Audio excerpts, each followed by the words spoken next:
para nós iniciarmos. Pessoal, a partir de agora eu não consigo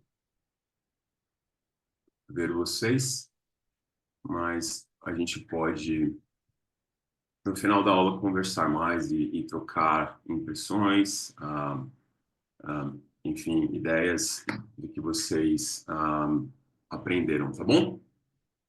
Então, bora lá. A gente está agora dando continuidade à série Conhecendo o Espírito Santo. Muito bem-vindo a todos, bem-vindo aos que também nos visitam. Estou muito feliz de ver minha mãe aqui no grupo, participando com a gente dessa aula. É, o tema dessa aula é comunhão com o Espírito Santo.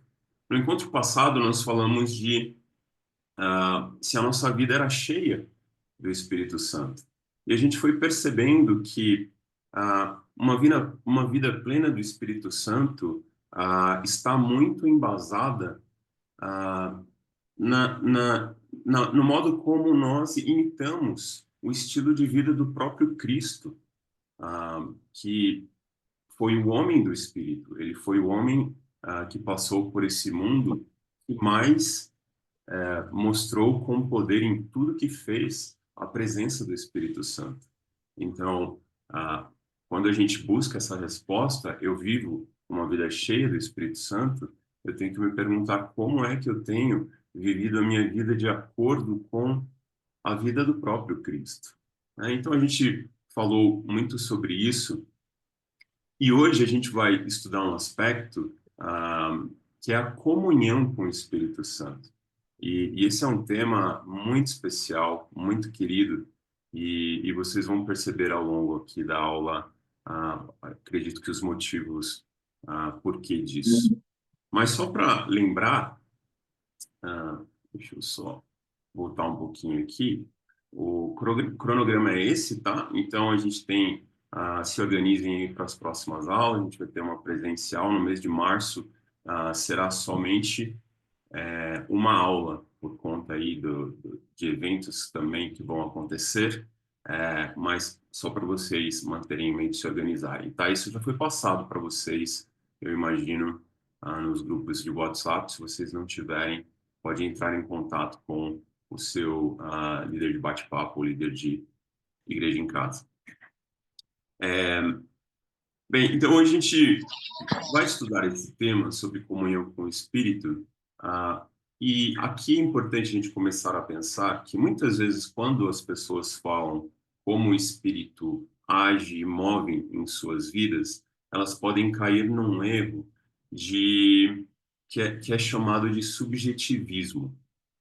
O que é isso? É quando a realidade para essa pessoa sempre parte das suas emoções, dos seus sentimentos, ou seja, do mundo subjetivo, e perde o contato com a realidade externa, né, com fatos que estão para além do mundo subjetivo pessoal dela.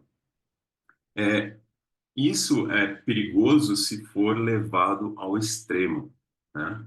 A verdade é que a gente precisaria de um equilíbrio maior, né? A gente tem que tomar cuidado, com os exageros dos extremos. Porque se a gente para pensar um relacionamento com o espírito, é apenas isso, é um relacionamento. Permitir que o Espírito trabalhe em nossa vida não é apenas uma questão de pensar cuidadosamente e seguir certas proposições teológicas. Na verdade, embora a gente não deva excluir essas coisas, esses cuidados, né, de uma mente um pouco mais racional, nós ainda estamos envolvidos aqui com algo que é caloroso, pessoal, próximo e reconfortante. Bem, a gente tem um livro que é a Bíblia, e que nós devemos ler e obedecer. Sem ele, nos perderemos nas sombras do subjetivismo, lugares sombrios e obscuros que podem fazer a gente tropeçar no nosso auto-engano. Só que agora nós temos algo a mais que um livro. como o apóstolo Paulo disse, nós servirmos segundo o novo modo do Espírito e não segundo o velho modo do código escrito. Então, nós temos o livro, mas nós também temos aqui a presença do Espírito Santo, um relacionamento que nos capacita a seguir a vontade de Deus, que é revelada no livro, nas Escrituras. E a gente começa a entrar aqui em algo que eu gostaria de ilustrar com o meu casamento. Eu estou comprometido com certos princípios quando eu penso na minha relação matrimonial. São princípios que nascem da Escritura, que desde solteiro eu venho aprendendo ao longo desses anos, né? Que vem me preparando para um relacionamento e um compromisso maior com a, a minha esposa, né? Eu tenho visto repetidamente como esses princípios são poderosos, o quanto que eles afetam positivamente o meu relacionamento com a Camila. Então, quando eu obedeço o princípio de não cobiçar o mandamento, isso transforma a minha relação com a Camila em algo especial. A gente cresce em integridade emocional. É quando eu canalizo todas as minhas emoções, os meus sentimentos para o meu cônjuge, né? E isso é uma orientação divina. E, obviamente, que isso tem um efeito poderoso no resultado do casamento, da minha relação com ela.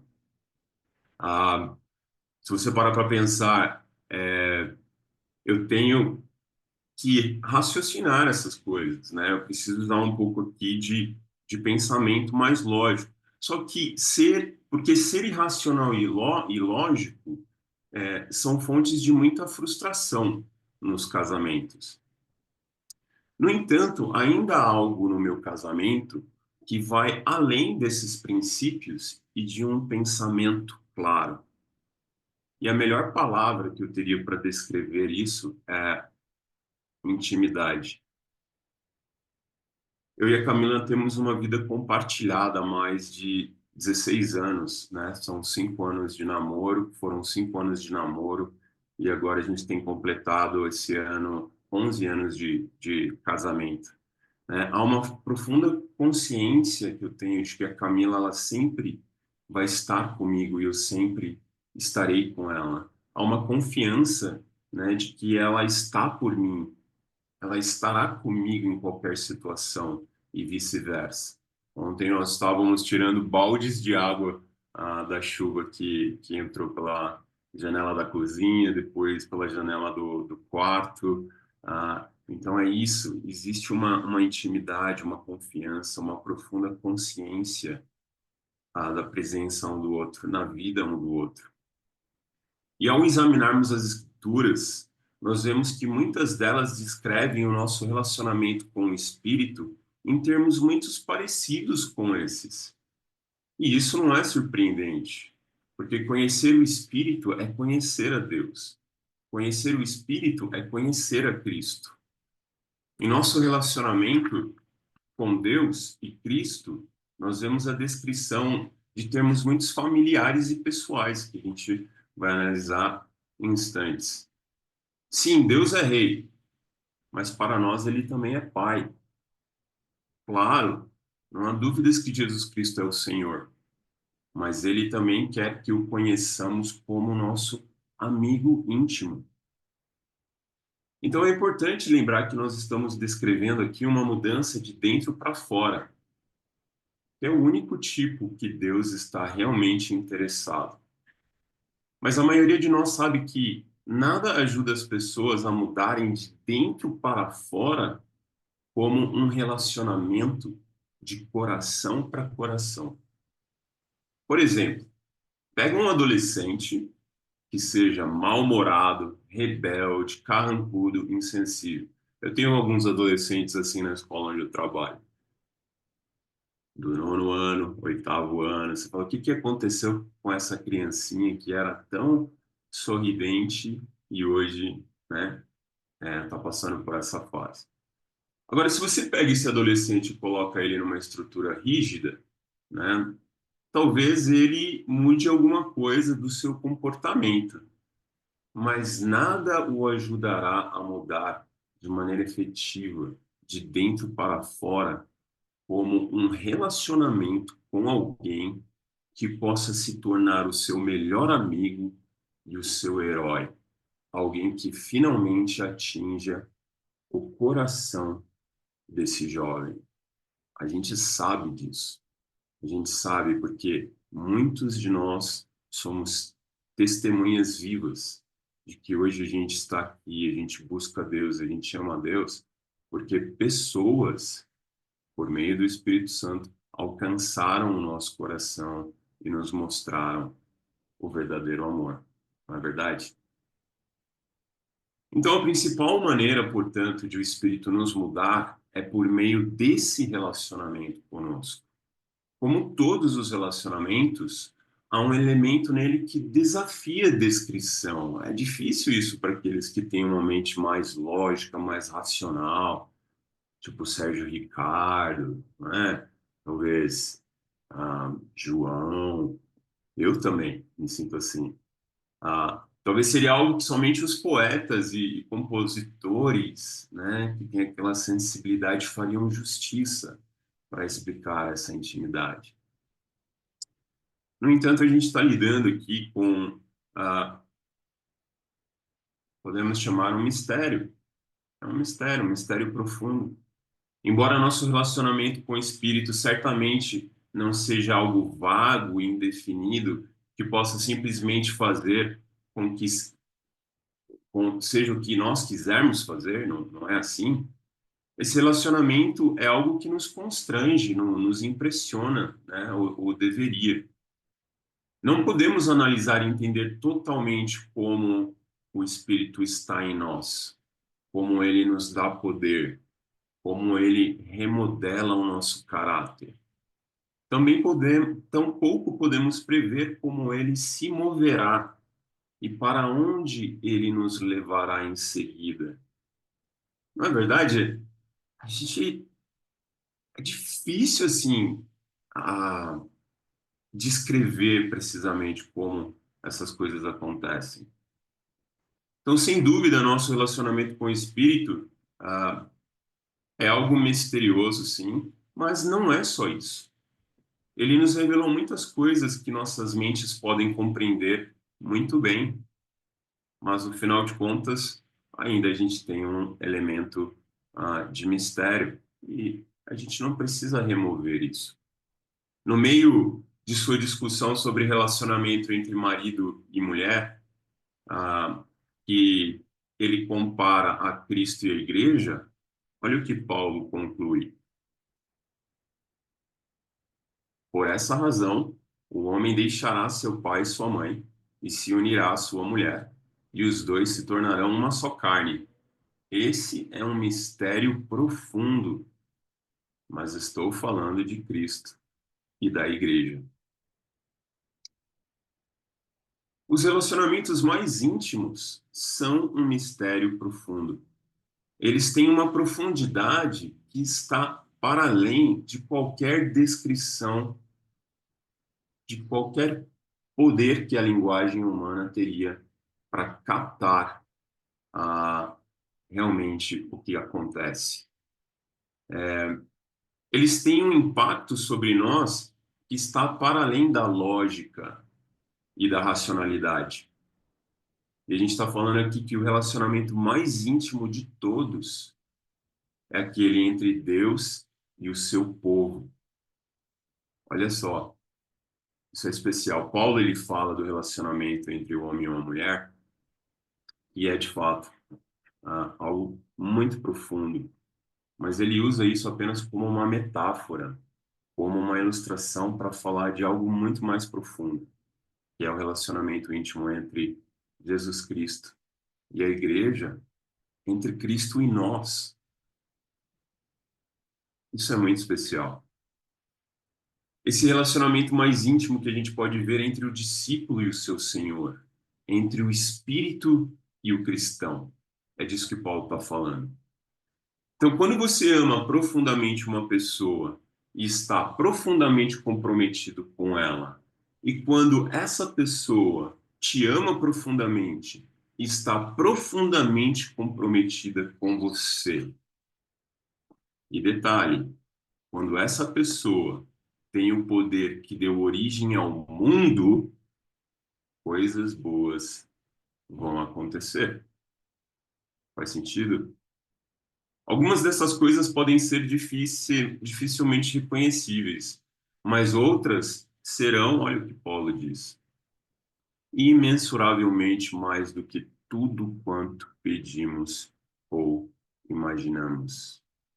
Se você parar para pensar, você faz uma retrospectiva da sua vida e você analisa a maneira como o Espírito tem, ao longo dos anos, te transformado, te chamado para mais perto de Deus. Coisas extraordinárias têm acontecido disso. A gente é testemunha disso, né? Muito mais do que a gente poderia pensar. É desse relacionamento que virá a profunda transformação espiritual que a gente vai falar hoje.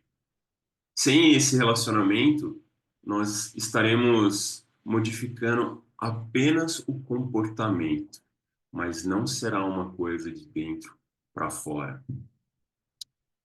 E olha só, talvez nenhuma passagem do Novo Testamento descreva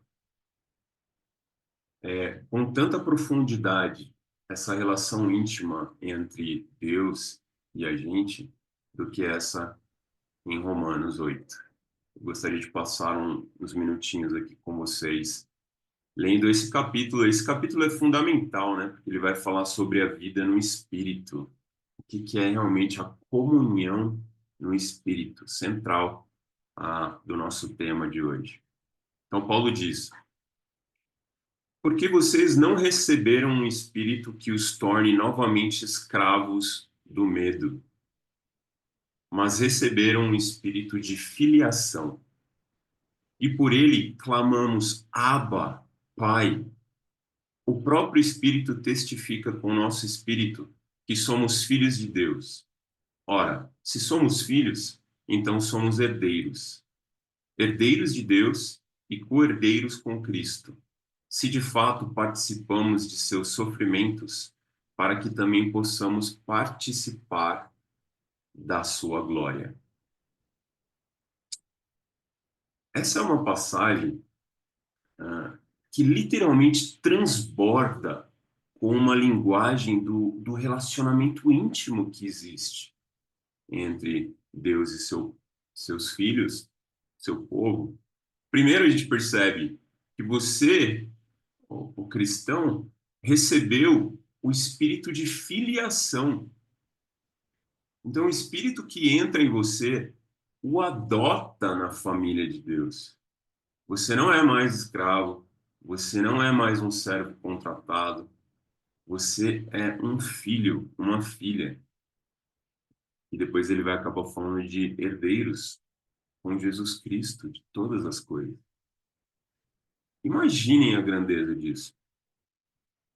A gente percebe aqui, em segundo lugar, que por meio dele, do Espírito Santo, isso é muito importante, nós clamamos Abba, Pai.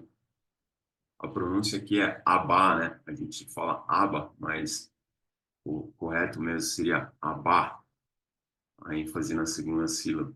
O Espírito dentro de nós clama a Deus usando a palavra mais íntima que poderia ser usada, a expressão mais íntima que poderia ser usada na relação entre Deus e a gente é essa, e a gente vai entender o porquê. E o terceiro lugar, o Espírito ele testifica com o nosso espírito que somos filhos de Deus, né? De alguma forma, além do exame, o método científico, e o Espírito se une ao nosso espírito, né? Como que a gente pode explicar uma coisa dessa?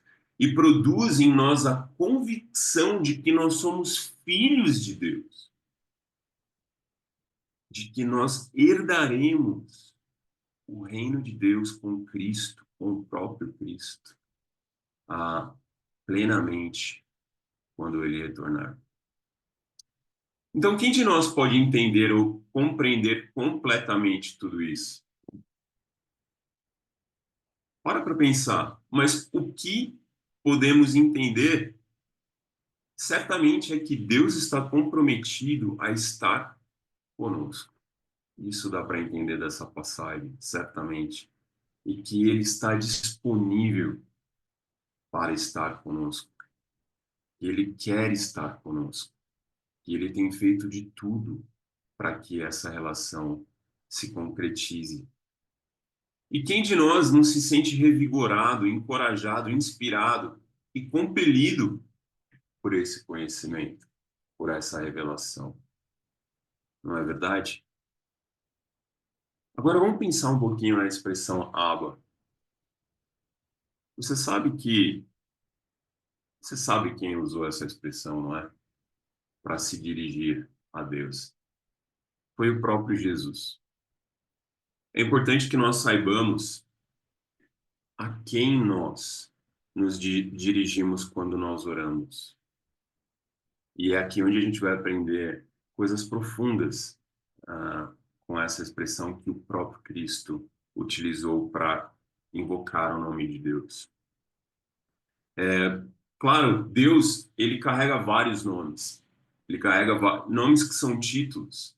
Al Shaddai, Deus Todo-Poderoso, Yahweh, Adonai, Yahvé e assim por diante. Esses são títulos que são dados a Deus. Mas o ponto aqui é a gente se perguntar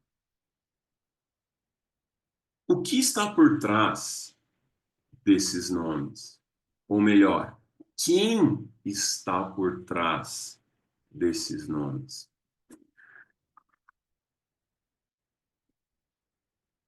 E a gente percebe pela tradição dos evangelhos que Jesus, ele dirigia-se a Deus em suas orações como meu Pai. Agindo assim, ele faz uso desse termo caloroso e familiar, Abba, que era usado no dia a dia da família. Com isso, Jesus ele revela a extraordinária intimidade de sua relação com o Pai.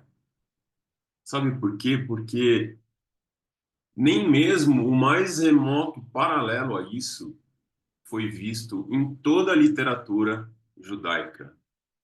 Se você parar para pensar, antes de Jesus, de acordo com toda a tradição judaica, imaginem, desde lá do povo hebreu, Moisés, a lei, profetas, ah, juízes, toda essa história milenar foi sendo produzida uma revelação inspirada, né, pelo Espírito Santo, em que Deus era endereçado de diversas maneiras, mas em toda essa literatura devocional, em Salmos, a gente nunca encontra a expressão Abba. Somente Jesus Cristo fez uso dessa expressão. E eu de verdade tenho orado para que Deus e o Espírito consiga traduzir para hoje para a gente, para você, a profundidade do que está contido nessa expressão Abba.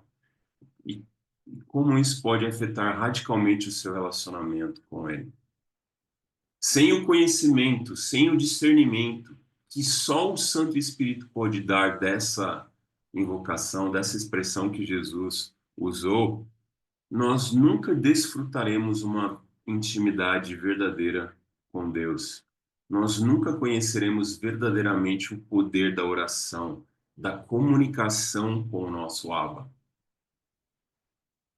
A gente meio que sempre vai estar na superfície da oração, nunca realizando mergulhos mais profundos para entender quem é o nosso Pai. Por quê? Então vamos lá, a palavra Abba é usada, ou era naquela época, usada por uma criança pequena que se dirigia ao seu pai. Ela é completamente intraduzível. Qualquer tentativa de traduzi-la resulta em fracasso, porque a tradução mais próxima, assim, seria pai, papai ou paizinho.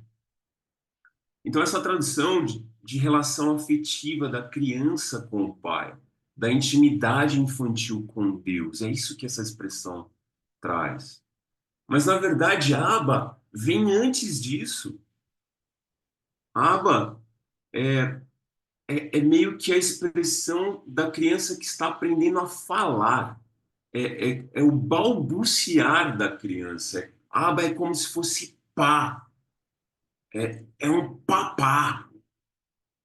Você está parando para entender como Jesus se conectava com o Pai? É um pá, papá. É uma fala infantil que se dirige a uma pessoa específica.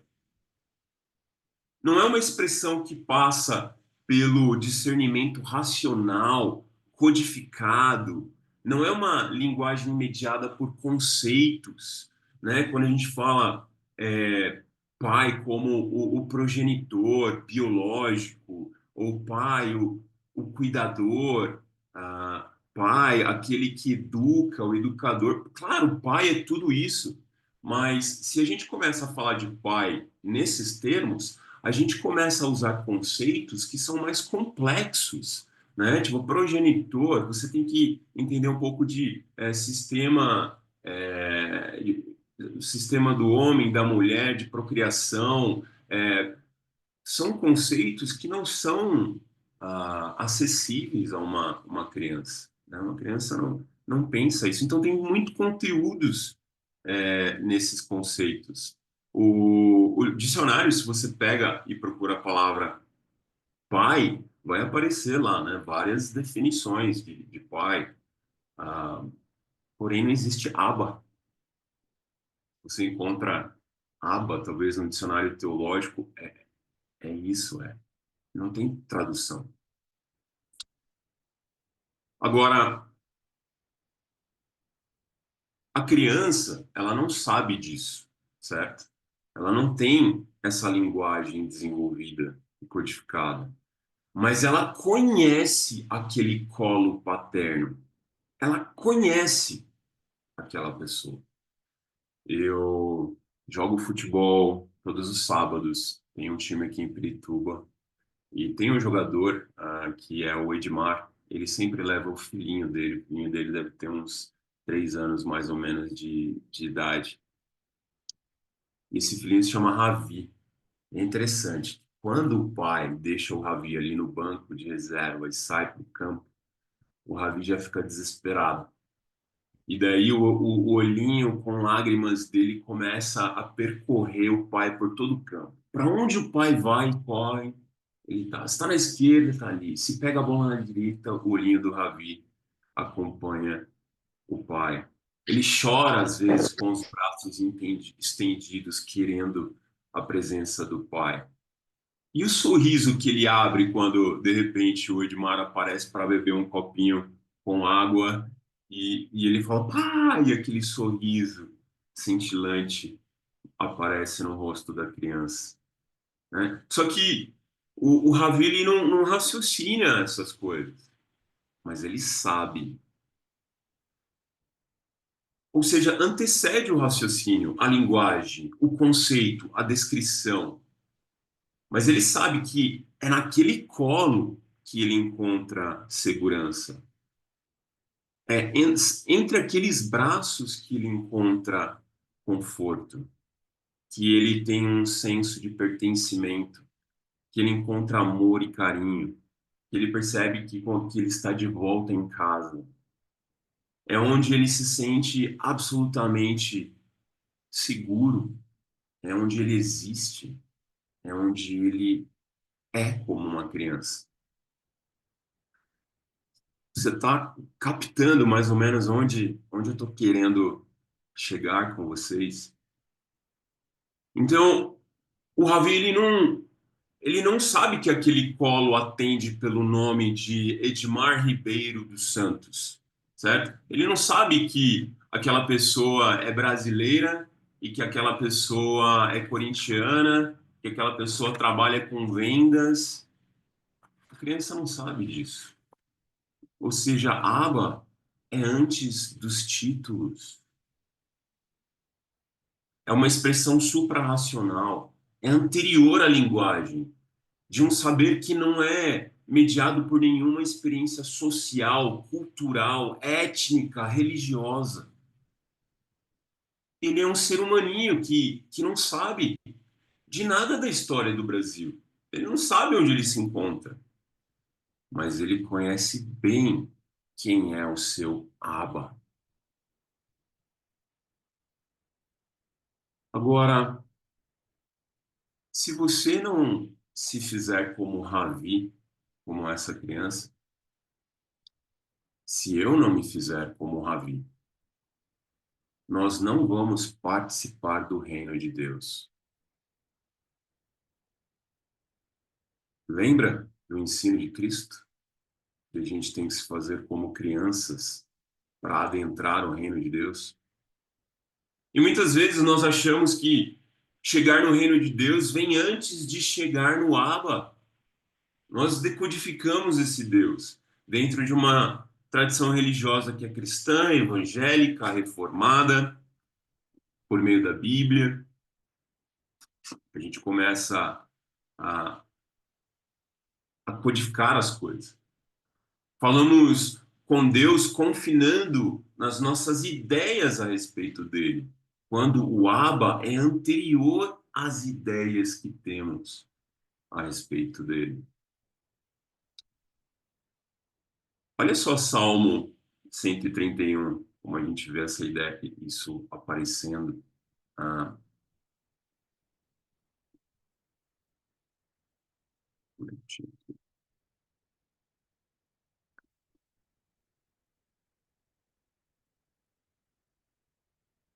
Senhor, meu coração não é orgulhoso e os meus olhos não são arrogantes. Não me envolvo com coisas grandiosas nem maravilhosas demais para mim. De fato, acalmei e tranquilizei a minha alma. Sou como uma criança recém-amamentada por sua mãe. A minha alma é como essa criança. Essa criança aqui, isso, é isso aqui que é o Abba. É essa relação aqui com Deus que o salmista alcançou, que a gente pode ter um insight sobre o Abba. É essa experiência que Deus nos chama a ter com Ele. Eu, eu sou filho único, né? E eu tenho uma relação muito especial com a minha mãe.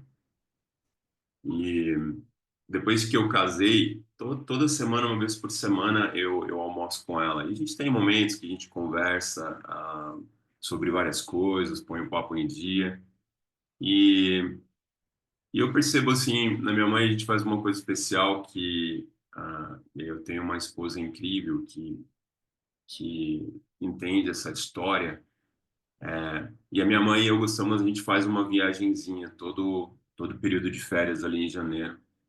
E é muito especial porque o que eu vejo na minha mãe é como se ela estivesse falando, eu quero passar tempo com você, né? Tiveram vezes que ela chegou a olhar para mim assim, e ela falou assim, você sabe que eu te amo e o, o que eu sinto aqui chega até doer. O amor que eu tenho por você até dói. E eu fico pensando, é, é isso, essa relação com Deus, com o Abba, onde a gente deita no amor de Deus e mais nada importa, porque mais nada importa mesmo. Onde a gente encontra conforto, paz, onde a gente fica tranquilo, onde a gente se concentra, antes de tudo, em quem Ele é. Isso nos faz perguntar como andam as nossas orações, né? Muitas vezes a gente tende a instrumentalizar a oração. Nós queremos que Deus nos dê algo útil, nós ficamos repetindo expressões. Repetidamente a gente fala coisas que não comunicam o que está no coração, né? É uma pergunta para a gente se fazer. É interessante que a linguagem, ela pode ser entendida por teóricos linguistas de três maneiras. Existe a linguagem descritiva, quando a gente fala, ó, isso é garrafa, caneta, né? Celular, janela, lua, enfim. Tem a linguagem diretiva, que é não toca nisso. Ah, olha, não mexa no fogo, deixa a geladeira fechada, e assim por diante. Essa é diretiva, né? Que são orientações. Mas também tem uma linguagem que permeia a nossa comunicação, que é a afetiva. E nessa linguagem afetiva, a gente pode comunicar coisas sem falar. Então, por exemplo, quando a Camila chega em casa e, e ela chega em casa e eu falo um oi, mas eu falo um oi abrindo o sorriso, com os olhos estalados, cheio de alegria e vou até a porta e dou-lhe um abraço forte, carinhoso, demorado. Não é apenas um oi, não é apenas uma palavra. Existe uma linguagem afetiva. E tem uma famosa frase, né, que diz: as palavras existem para aplacar a efusividade do que é dito no silêncio. Tem uma artista chamada Marina Abramovic que fez um experimento, uma instalação num museu em que ela ficava sentada numa cadeira e deixava uma outra cadeira do outro lado oposto. E as pessoas que visitavam o museu e quisessem interagir com a obra era isso, a própria artista sentada numa cadeira. E daí você, para participar, sentava na cadeira do lado oposto, de frente para a artista, e vocês ficavam ali 1 minuto sem falar nada, só trocando o olhar. Imagina como seria uma experiência dessa no silêncio. E para surpreender a artista, ela não imaginava, quem apareceu no museu para compartilhar desse experimento com ela foi o ex-marido dela, um homem com quem ela tinha vivido anos atrás. Ela tinha tido, enfim, parece que uma vida muito especial com ele. Enfim, não, o relacionamento não deu certo, mas ele apareceu ali. E quando ele sentou do outro lado da cadeira, ela não pôde conter as lágrimas e ela ficou profundamente emocionada. Então, quando a gente pensa em oração, a gente está falando do Espírito Santo, né? A gente está falando como é só o Espírito que consegue nos comunicar que Deus é o nosso Abba. Ah, nessa comunicação existe oração. E a nossa oração, ela é muito mais uma atitude, ela é muito mais uma experiência do que um discurso, né? Tanto é que Jesus ele diz: quando você orar, entre no quarto, feche a porta e ore ao Pai que te ouve, não, o Pai que te vê. O Pai ele vê a sua atitude. Então a oração é mais uma vivência do que uma ação. É como respirar. A gente respira. Mas a gente não tem um controle consciente da nossa respiração. É uma coisa que acontece. A gente respira. E a gente vai respirando. E isso já faz parte de nós. Está incorporado em nós. É como a batida do coração. Também. A gente não tem controle. A gente não tem nem mais consciência disso, né? É como o dormir é mais uma vivência. A gente vivencia aquilo, né? E não é algo que você faz dominando cada parte do processo. Isso é oração, é uma vivência. Oração é mais um estado de ser do que uma prática. E é nessa perspectiva que dá para entender melhor Paulo quando ele diz: Orem sem cessar, continuamente. Como é que a gente faz isso? Verbalizando coisas a toda hora, a todo momento? É isso? Não, é um estado de espírito de conexão com o nosso Abba, onde a gente está inserido no colo de Deus, no amor de Deus. Não é um construir de frases sem parar. É como uma criança desmamada no colo da sua mãe. É como Jesus diante do seu pai. Gosto dessa frase, na verdade, muito dessa aula foi inspirada numa pregação que ah, o René Kivitz fez, em que ele diz: Abba é a oração que vem antes da oração. Abba é a oração das orações. Então, vai além de palavras. É uma consciência profundamente afetiva de que estamos sendo abraçados por Deus, antes mesmo de dizermos qualquer coisa, porque nele somos, nele vivemos, nele existimos, porque tudo é feito por ele, por meio dele, para a glória dele, para toda a eternidade. Não é assim que Paulo diz? Mas, Senhor, eu estou ansioso aqui. Tem essa questão, a tempestade, a chuva, meu trabalho, esse relacionamento super difícil.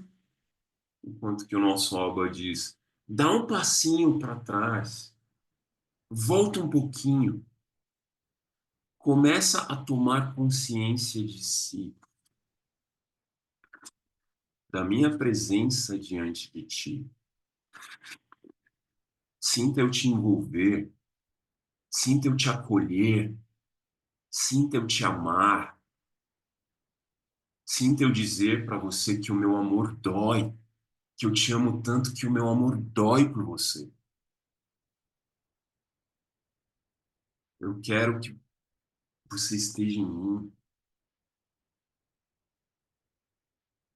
E é só dentro dessa experiência que nós deveríamos fazer o que nós fazemos, pois é ela que ressignifica tudo em nossas vidas. Sem essa experiência do Abba, de maneira consistente, por meio do Espírito Santo, você não será transformado de dentro para fora. Nós poderemos viver uma vida de comportamentos, de fazer as coisas, mas não de se tornar um com o nosso Abba. Tampouco viveremos uma vida cheia do Santo Espírito, como Jesus, o Filho de Deus, viveu nesse mundo. Se você para pensar, né, é tão ridículo a gente fazer orações sem começar com o Abba. E quando Jesus ensina o Pai Nosso, nas traduções gregas existe o pater, mas nos originais, os mais antigos, né, os teólogos dizem que esse pater é uma tradução de Abba. Então, quando o próprio Cristo ensina a oração do Pai Nosso, ele ensina para a gente, olha, comece sua oração dizendo Abba, Abba, que estás nos céus, santificado seja o vosso nome. Abba. E é tão ridículo assim, se parar para pensar, a gente não começar dessa maneira, como o próprio Jesus fazia, que é como se fosse, voltando à cena do meu abraço ali demorado com a Camila, caloroso, afetivo, quando ela chega em casa, né, que eu falo, graças a Deus, né, minha esposa está em casa, e que não tem preço aqui, não tem palavras para descrever aquilo. A intimidade, quão especial é aquele momento. E de repente eu chegasse e falasse assim: ah, você está com um cartão de crédito? Ou você pagou a conta? Ou você fez o Pix? Ou não faz sentido. Não faz sentido fazer essas perguntas nesses momentos, porque isso quebra a sacralidade do que nós estamos vivendo ali. Então, como seria extraordinário fazer a ação e a prática de nossas orações nascerem do Abba, antes de qualquer pedido, antes de qualquer súplica, né? Fazer desse momento uma experiência afetiva e única, que nasce do abraço, que nasce do colo amoroso dele, que é o nosso Abba, o nosso querido Pai. Para finalizar, né, Jesus tem uma fala tão especial de William Barclay, que é um teólogo. Ele diz: para Jesus, a paternidade de Deus era algo de uma sacralidade quase inexprimível, e era algo que ele veio a dizer sobre Deus em seu relacionamento com os homens. Ainda que inexprimível, Jesus, ele chamou Deus de Abba. Então, essa não era uma expressão para Jesus, um termo teológico. Não falava isso dessa maneira. Era algo tão sagrado que ele mal podia falar sobre isso em público. Se você faz um estudo do Evangelho de Marcos, você não vê Jesus usando essa expressão em público, porque era algo sagrado, não dava para falar. Ele falava para aquelas pessoas que ele acreditava que entenderiam a profundidade daquilo. Então, nesse sentido, eu gostaria de encorajar vocês. Comunhão com o Espírito Santo é entender quem é o nosso Abba. Só o Espírito pode nos dar o discernimento de realmente o que isso significa. Que a gente possa orar por essas coisas, para que a graça do Senhor Cristo, o amor de Deus e a comunhão do Espírito Santo seja com todos vocês. Irmãos, muito obrigado. Eu encerro essa aula aqui. Só gostaria de talvez você possa tirar um print dessa tela. Depois esse material ele vai ser todo disponibilizado. A primeira aula já foi disponibilizada. Ela está lá naquele link que vocês usaram para entrar na sala hoje. Mas só para vocês refletirem ao longo da semana, orarem por essas coisas, buscarem esse colo e essa verdade no nosso Abba. Como está a sua intimidade nos seus relacionamentos em geral? Você percebe como isso influencia seu relacionamento com Deus e seu espírito? Não perceber o espírito é, na verdade, não perceber o próprio Deus. De que modo o versículo Deus é espírito, né? Jesus ensina isso. De que modo essa verdade pode adquirir um novo significado em sua vida? Quando você ora, você lembra que Deus é espírito. O que você tem feito para nutrir a sua intimidade com o Abba e o seu espírito? Então, são perguntas para a gente refletir ao longo dessa semana, até a próxima aula. Espero que, de alguma maneira, isso tenha te inspirado, te ajudado, e te feito entender coisas mais profundas a respeito do nosso Deus. Obrigado, irmãos. Agora a gente pode abrir para quem tiver comentários. Você fica à vontade, tá?